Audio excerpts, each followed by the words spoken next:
A chilling tale about how time can fly, and you can bet your bottom dollar you won't be having fun. This is Dr. Absalom. Sit back and enjoy a story called The Echoes of Yesterday. Jack and Sarah were inseparable.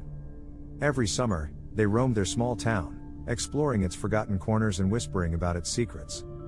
This summer, their attention turned to the old Baxter Building, a crumbling, ivy-covered structure on the edge of the woods. "Bet you won't go inside," Sarah teased, her freckled face lit with mischief. Jack smirked. "Bet I will." The Baxter Building had stood abandoned for decades. Local kids spun tales about ghosts and strange happenings, but Jack wasn't afraid of creaky boards or shadows. He pushed open the rusted iron gate, its groan echoing unnervingly, and walked toward the building. "Be quick," Sarah called after him, her voice tinged with unease. Jack stepped through the doorway, the air immediately growing colder. Dust motes swirled in the dim light filtering through shattered windows. The smell of mildew and rot filled his nose, but something else prickled at his senses, a strange vibration in the air, like the hum of an unseen engine. He took another step forward. The floor creaked ominously, and then everything blurred. The room around him seemed to ripple, as though he were standing in a pool of water disturbed by a stone. The walls bent inward, then outward. Colors smeared like paint dripping in reverse. Jack blinked, trying to make sense of it, and then, just as suddenly as it had started, everything stilled. Shaking his head, Jack turned and ran back to the entrance. "I'm not scared," he called, stepping back into the sunlight. But Sarah wasn't there. The street looked different. The once cracked pavement was smooth and paved.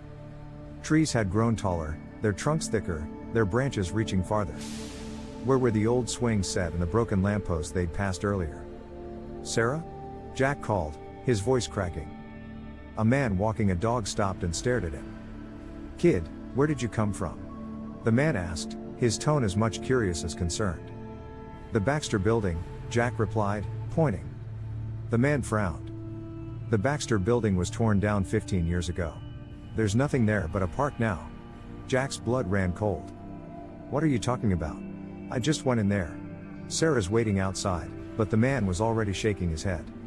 "Son, are you okay? That building's been gone for years." Jack spun around, his heart hammering.